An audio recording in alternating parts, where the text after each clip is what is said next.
안녕하세요, 임영환입니다. 제가 그동안 미네르바 강좌로 손자병법 강의를 해왔는데 이게 생각보다 몇 달이 지체가 됐습니다. 그래서 미네르바 회원분들에게 정말 죄송한데 손자병법이 이번에 새로 개정판도 또 내고 제가 한 거 또 하고 하는 게 좀 지겨워서 다양한 걸 해보자. 그리고 좀 짧고 임팩트하게 좀 해보자. 저의 평생의 과제가 쉽고 짧게 간결하게 좀 소프트한 내용들, 그러나 결코 소홀히 할 수 없는 주제들을 한번 골라서 다양하게 미네르바 강좌로 엮어보려고 합니다. 다시 한번 죄송하다고 말씀드리고, 제가 이거를 딱 주기적으로 하지 못해요. 그러나 최소한 한 달에 한두 편씩은 지속적으로 업그레이드 할 수 있도록 하겠습니다. 그래서 오늘 이번에 새로 잡은 주제는 크세노폰입니다. 우리가 인류의 스승, 형님 소크라테스는 너무 많이 알고 있는데, 사실 소크라테스는 본인이 저작을 남기지 않았습니다. 소크라테스를 이해할 수 있는 건 두 사람의 저작을 통해서인데, 한 사람이 플라톤이고 한 사람이 크세노폰입니다. 개인적으로 저는 크세노폰을 더 좋아합니다. 플라톤은 너무 철학적으로 설명을 했습니다. 그래서 크세노폰이 말하는 소크라테스, 크세노폰이 전해주는 소크라테스의 사상이 훨씬 더 소크라테스의 본 모습에 가깝다는 겁니다. 자, 일단 크세노폰에 대해서 말씀을 드리자면, 그는 소크라테스의 제자로 아테네에 부유한 거의 귀족적인 집안에서 태어났습니다. 기원전 431년에 탄생했고 사망한 연도는 정확하지 않은데 약 354년경으로 생각하고 있습니다. 그는 소크라테스의 제자였으며 군인이고 사상가, 정치가입니다.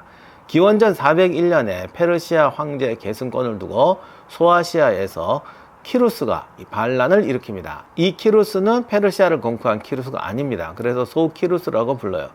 그는 이 반란에 용병으로 참여했다가 유명한 행군기 아나바시스를 남깁니다. 이때 기록을 보면 군인으로서는 상당히 유능한 사람이었습니다. 이후 아테네에서 사상가 저술가로 활약하다가 이제 소크라테스 말기에 벌어졌던 민주정, 과도정의 그 타락하는 모습을 보고 크게 실망하게 되죠. 용병전쟁 중에 스파르타하고 이제 친해지게 되는데, 이 사람 생각이 또 스파르타 조금 편향적인 것도 있어요. 그래서 스파르타로 추방되게 됩니다. 그는 고대 민주정에 대해서 대단히 회의적이었고 왕정을 지지했으며 고대 그리스에는 조금 보기 힘들 정도로 국가론자였습니다. 물론 이거 제가 좀 깊이 설명 안 하려고 하는데, 이러다 보니까 크세노폰이 비난을 많이 받아요. 아마 크세노폰이 플라톤처럼 인용되지 않는 건 이 철저한 왕정 지지, 어떻게 보면 약간 파시즘 같은 그런 느낌이 나기 때문인 것 같은데, 사실 이건 심각한 오해입니다. 고대 민주정은 우리가 생각하는 현대 민주정이 아닙니다. 그래서 크세노폰 또 소크라테스의 민주정에 대한 비판은 오늘날 현대 민주주의에게서 너무나 중요한 교훈들입니다. 물론 이분들이 민주정을 지지한 건 아니지만 정말 약이 되는 충고죠. 아무튼 그는 스파르타로 추방된 다음에 스파르타 왕의 배려로 올림피아 근처에 정착해서 키로파 에디아, 피터 드러크가 최초의 리더십 교재이며 최고의 리더십 교재라고 했던 키로파 에디아, 소크라테스의 회상, 아나바시스, 이런 대표적인 저작들을 남깁니다. 그는 군인으로서는 대단히 유능했고 전술과 리더십에 대한 상당한 통찰력이 있는 인물입니다. 그러니까 플라톤이 형이상학을 쫓아서 형이상학적인 설명을 하는 사람이라면, 크세노폰은 역사학자, 이 사람은 그리스 역사도 썼습니다. 그래서 역사학자에 가깝습니다. 그러니까 내가 좋아하지. 난 진짜 형이상학 싫어해요.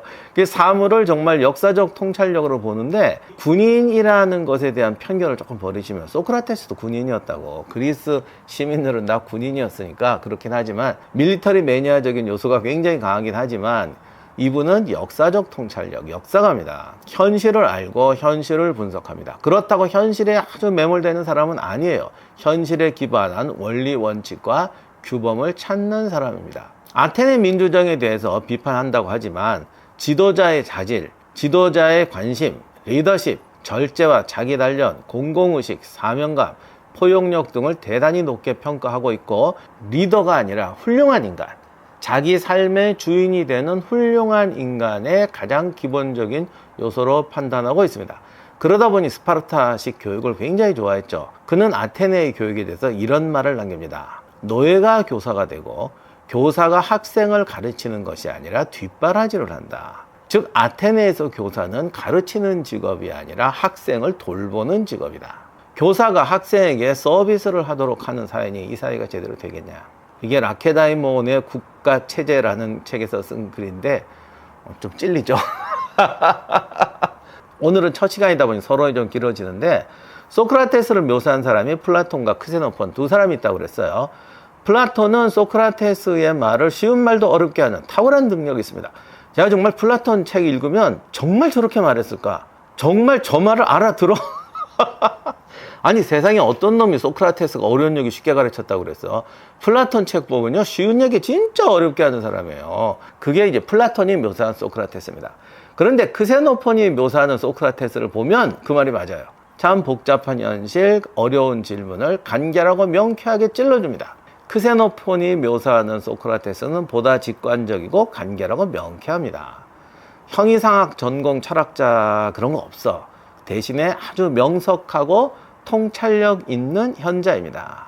어느 쪽이 마음에 드느냐는 뭐 여러분 각자가 판단할 일이에요. 오늘은 크세노폰이 쓴 소크라테스의 회상 중에서 아리스티포스라는 사람과의 대화편에 나오는 내용을 말씀드리도록 하겠습니다.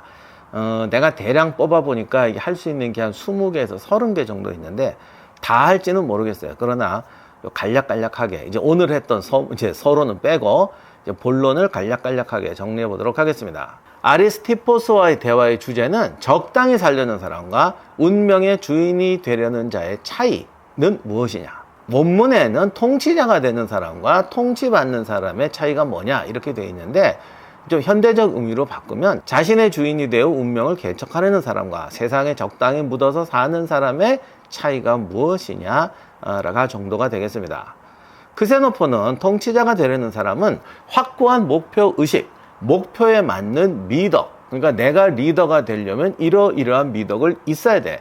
그러면 그것을 위해서 철저하게 노력하는 사람입니다. 근데 이 노력이 뭐 시험 점수를 따야 돼 막 이런 것만이 아니라 자기 절제와 극기를 굉장히 강조합니다.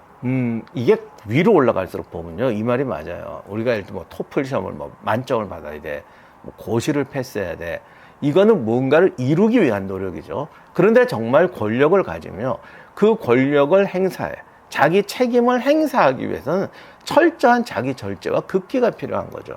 그것을 하는 사람이 리더가 될 수 있다라는 겁니다. 다시 말씀드리지만 이 꼭 리더를 위한 게 아니라 내 인생을 위한 것도 되는데, 내가 힘들게 노력해서 자격증을 땄어요. 뭐 포크레인 기사 자격증이라도 상관없어요. 뭐 부동산 거래 자격증이라도 상관없어요. 그 자격증을 위해서 따기 위해서 내 욕망을 솟구쳐서 노력하는 것과요, 그것을 가지고 내 삶에 적용하고 사업하고 경영할 때에 내게 필요한 미덕은 달라요. 그것을 훈련하는 방법도 다르죠. 이것을 구별하지 못하기 때문에 모범생이 사회에서 실패하거나 모범생이 극악한 인물로 바뀌는 경우가 얼마나 많습니까? 크세노폰은 이것을 이야기하고 있는 겁니다. 그런데 소크라테스의 제자 중에서 아리스티포스라는 사람이 좀 그런 노력이 부족했던 모양입니다.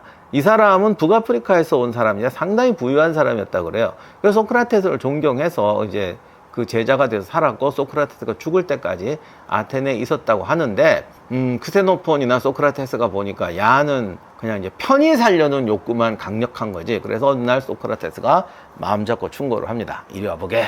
그 이야기를 시작해요. 소크라테스가 좀 비유적으로 설명하는데, 리더가 돼야만 하는 사람이 있어. 리더가 되면 안 되는 사람이 있어. 자, 이 사람들에게 교육 방법이 달라질 수밖에 없는데, 이런 교육 방법은 어디에 리더가 될 사람에게 해야 하는 게 좋겠니?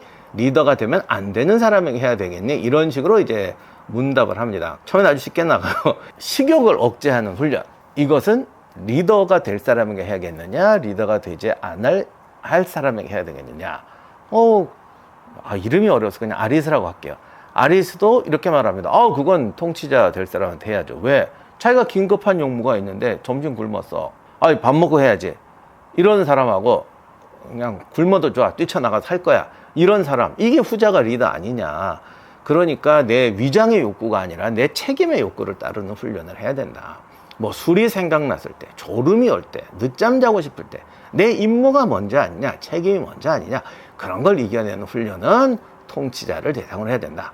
그러나 모든 사람을 그렇게 할 필요는 없지 않느냐. 애초에 통치자 되지도 않을 놈한테 뭘 그런 거 시켜. 니들은 그냥 편히 살아라. 이거 사실 미국 교육이래요. 모두에게 이걸 강요하는 게 아니라 그냥 네가 선택하는 삶을 살아라. 그 선택하는 삶에서 네가 행복하면 다행인데, 대신에 네가 선택하는 삶에 맞는 자질과 미덕에 대한 훈련은 확실하게 해야 된다. 뭐 이런 거죠. 그래서 뭐 정욕을 누르는 훈련도 해야 된다. 그 다음에 적을 통치하기 위해서 적의 지식을 흡수하고 필요한 지식을 아낌없이 배우는 능력도 필요하다. 이거는 요즘 우리 영상에도 악플이 많이 달리는데, 지금 우리 사회가 이제 악플이 문제가 아니라 그 이분법이라든가 이렇게 남에게 공격하는 이런 이상한 이런 사회 지금 풍조가 문제인데, 사실 우리만 지금만 그렇게 해서 옛날에도 마찬가지죠. 근데 이 고대 그리스에서도 이제 무슨 말을 하는 거냐면, 내가 적의 지식을 배운다는 건 적의 입장을 보고 적의 문화를 이해하고 상대방의 입장과 논리를 이해하려고 한다는 거예요. 제가 지난번 영상 라이브 때도 대화 때 한번 말씀드렸지만, 대화를 했을 때 나랑 생각이 다르고 저 의견이 나한테 불편해. 그런데 그렇다면은 저 사람은 왜 그렇게 생각하느냐? 바보라서 그러냐? 선동이 되어서 그러냐? 한이 있어서 그러냐? 아니면 저 시야가 저렇게밖에 안 되는 것이냐? 어떤 지적 능력의 한계냐? 어떤 또 뭐랄까 문화적, 역사적 전통, 교육의 한계냐? 이런 것을 보고 판단해서 해야 상대를 다스릴 수 있고 내가 성장할 수가 있어요. 다스린다는 표현이 요즘은 자꾸 거부감이 드는데, 꼭 다스린다가 아니래도 마케팅도 마찬가지잖아. 가서 나는 이 그림이 마음에 들어요. 정서적으로 문제가 좀 있으시네요. 성격이 올바른 사람은 이 그림 좋아합니다. 이렇게 해서 되겠어? 무조건 거짓말을 하라는 게 아니라, 왜 어떤 사람은 이런 그림에 더 마음에 드느냐? 이렇게 해야 마케팅이 되는 거지. 고가 그래갖고 미술 전문하다 망했잖아. 당신 안목 없네. 이게 아니라 저가 이 자식아. 그리고 이게 무슨 1,000만 원짜리야. 이게 300만 원인데 이따로 하다가 쫓겨났잖아. 고가 정직한 점원이었을까? 아니에요. 편견에 가득한 점원이었죠. 세상을 배우려고 할 능력, 타인을 이해하려고 하려는 자세가 안 되어 있는 콤플렉스 가득한 인간이었기 때문에 그랬던 거예요. 그래서 이 적을 통치한다는 말을 오해하지 마세요. 내가 세상의 주인이 되고 더 많은 변화되는 세상의 주인이 되기 위해서는 항상 상대의 논리와 상대의 지식을 흡수하려는 자세가 되어 있어야 한다는 겁니다. 이게 제가 하는 얘기가 아니라 소크라테스와 크세노폰이 말한 리더가 되는 법, 세상의 인생의 주인이 되는 법, 무언가를 성취하려는 사람이 되는 자의 결정적인 미덕입니다. 자, 아무튼 이렇게 말하고 아리스한테 자네는 왜 이런 수련과 훈련을 받으려고 하지 않냐? 이렇게 물어봅니다. 그랬더니 아리스티포스가 이렇게 대답합니다. 이게 전에 제가 후배한테 한번 무슨 이런 비슷한 얘기 했더니 그 친구가 꼭 이렇게 대답했었어요. 저 리더 되고 싶으면 없어요. 그리고 리더의 삶에 대해서 이렇게 말합니다. 리더란 뭐냐? 아니, 인생 살다 보면 내 욕구 충족시키기도 힘든데 남의 욕구를 충족시키기 위해서 노력해야 하는 게 리더입니다. 그것뿐이 아니야. 내 욕구는 또 단념해야 돼. 거기서 끝나냐? 아니야. 책임 추궁까지 당해야 돼. 이러니 이건 바보나 하인들이나 하는 거죠. 생각해보세요. 타인의 욕구를 충족시켜 뛰어다니는 게 하인이지 리더입니까? 왜 자진해서 하인이 됩니까? 물론 뭐 프리드리히는 자진해서 하인이 되는 것처럼 말은 했지만, 뭐 왕은 국가의 제일의 종복이다. 그냥 뻥이고. 아리스토티포스 말이 정답이죠. 그 다음에 사람들은 좋은 물건을 자신들에게 공급하라고 리더에게 요구합니다. 그러면서 리더는 그 물건을 멀리하라고 요구합니다. 이게 말이 됩니까? 따라서 저는 힘들게 통치자가 될 생각 전혀 없습니다. 그렇다고 남의 노예로 살고 싶지도 않습니다. 적당히 중간에서 자유롭고 편하게 살 수 있습니다. 그게 제가 소망하는 삶입니다. 라고 말합니다. 여기서 이제 중요한 게 있는데, 이 사람이 북아프리카 출신이거든요. 그럼 왜 아테네에 와서 소크라테스의 제자로 살아가느냐? 바로 이런 중간자적인 삶을 원해서죠. 국가의 의무를 피해서 고국을 떠났어요. 그리고는 외국인을 차별하지 않는 선진국에 나와서 편하게 사는 거죠. 의무도 없고 핍박도 안 받고. 이 얼마나 행복한 삶입니까? 그런데 나보고 뭘 자제해라, 리더가 되라, 이 딴소리 하지 마십시오. 이렇게 말하는 거죠. 왠지 들어보면 대답할 말이 없죠. 야, 이런 사람을 도대체 어떻게 가르쳐야 될까? 뭐라고 설득해야 될까? 여기에 대해서 인류의 스승, 세계의 현자인 소크라테스께서는 뭐라고 말했을까? 요쯤에서 다음 편에 하면 딱 좋겠는데, 이게 미네르바 강의다 보니 그럴 순 없고 진도 나갑니다. 소크라테스는 아리스티포스에게 이렇게 말합니다. 고통과 의무는 피하고 자신에게 오는 불행을 피하고 아랫사람에게는 희생을 요구하면서 나는 희생하지 않고 편히 살 수 있는 방법, 그거를 할 수 있는 공간, 세계, 사회가 있다고 자네는 생각하는가? 이게 문제인데 있어요. 우리가 살아보면 있잖아. 어마어마하게 많아. 어마어마하게. 우리들 주변 삶에도 이런 사람이 훨씬 많아. 이게 문제야. 이게 소크라테스의 고민 중에 하나인데, 자, 그러면 여기에 대해서 소크라테스는 또 뭐라고 말했을까? 악은 아무리 크더라도 쉽게 손에 넣을 수 있다. 길은 편하고 바로 옆에 있다. 성공하는 길 같은 길이겠죠. 그러나 덕 앞에는, 덕이라는 건 인류가 또는 인간이 뭔가 지향해야 되는 아주 멋있는, 그럴듯한 멋있는 거예요. 훌륭하고 멋있고 아름다운 거. 그런 덕 앞에는 불사의 신들이 땀을 놓았다. 그러니까 땀 없이는 그 길을 갈 수 없겠다. 가는 길은 멀고 또 험하고 처음은 굴곡이 심하다.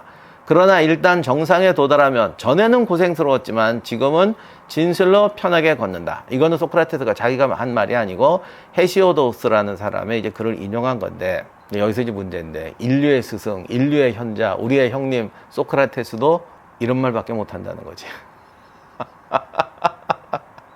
이거 듣고 보면 뭔가 좀 그렇잖아. 이렇게 편하게 살 수 있는데, 행복하게 살 수 있는데 이렇게 살으래. 왜?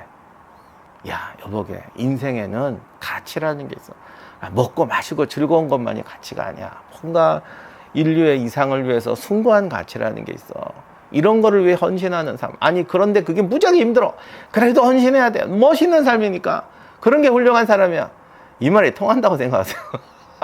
이거를 요즘 젊은이들은 정확히 꼰대의 발언이라고 하죠. 이 꼰대의 발언을 소크라테스도 못 피하더라. 그럼 이제 다시 한번 물어봐야지. 이게 꼰대의 발언일까? 소크라테스의 발언일까? 소크라테스도 꼰대에 불과한 걸까?